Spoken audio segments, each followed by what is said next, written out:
Atëherë mirëdita për të gjithë.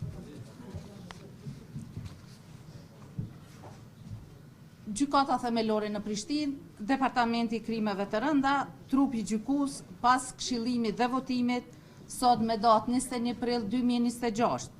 në emër të popullit merr dhe publikisht shpall këtë aktgjykim. I akuzuari Naim Urseli me të dhëna sikur në shkresat e lëndës,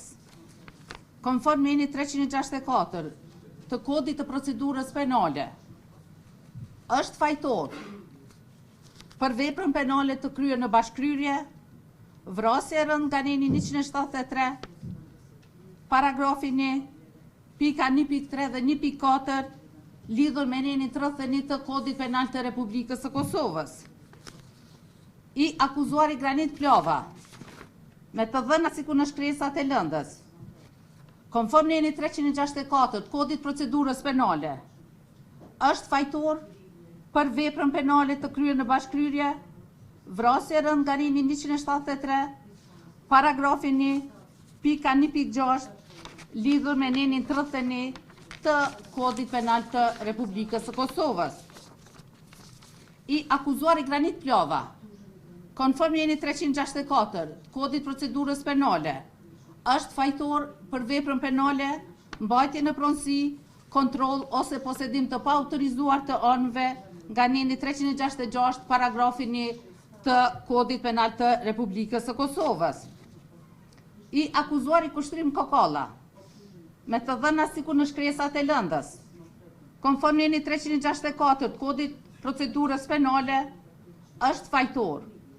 për veprën penale, ndihmë në kryerjen e veprës penale, vrasje e rënd nga neni 173, paragrafin 1, pika 1.3 dhe 1.4, lidhur me nenin 33 të kodit penal të Republikës së Kosovës. Për të akuzuarin Kushtrim Kokalla, konform neni 362, paragrafin 1, nën paragrafin 1.1 të kodit procedurës penale,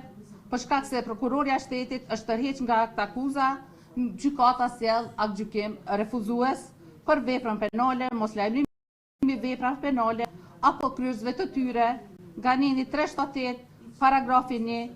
pika 1.1 të kodit penal të Republikës së Kosovës. Andaj, gjykata, në bazë të dispozitave ligjore të kodit penal të Republikës së Kosovës, si dhe njeneve 7, 8, 360 dhe 364 të kodit procedurës penale, të akuzuarit i gjykon. Të akuzuari Naim Urseli dhe Granit Plova ju shqipton dënim me burgim përjetshëm, i cili dënim do të ekzekutohet 15 ditë pas plotfuqishmërisë së këtij aktgjykimi. Të akuzuarit Kushtrim Kokalla i shqiptohet dënim me burgim në kozgjati prej 30 vite, i cili dënim do të